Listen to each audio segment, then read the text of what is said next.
উপস্থিত সহযোগ্য ভাই ও বোনেরা, আপনাদের সবাইকে জানাই আমার নমস্কার ও আসসালামু আলাইকুম।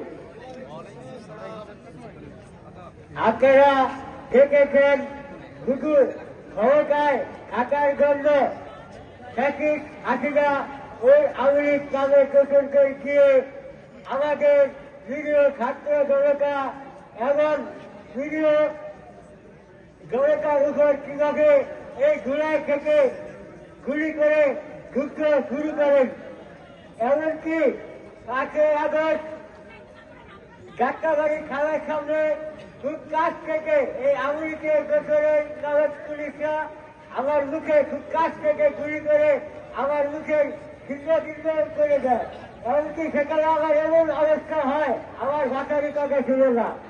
কিন্তু ভগবানের আশীর্বাদে আপনাদের ভগবানের ছিল আপনাদের আশীর্বাদে আমরা এখনো বেঁচে আছি। আর তাই আমি আপনাদেরকে বলতে চাই যে এই বাংলাদেশকে যেরকম আপনাদের আশীর্বাদে আমি নতুন জীবন পেয়েছি, তাই এই বাকি জীবন আপনাদের জনকল্যাণে দেশের স্বার্থে নিজেকে উৎসর্গ করে দিব এবং এই দেশের দুর্নীতিবাদ চাঁদাবাদ আমলাতান্ত্রিক ক্ষেত্রকার থেকে এই দেশকে এই জাতিকে সুন্দর একটা রাষ্ট্র সুনাম আমরা উপহার দিতে চাই।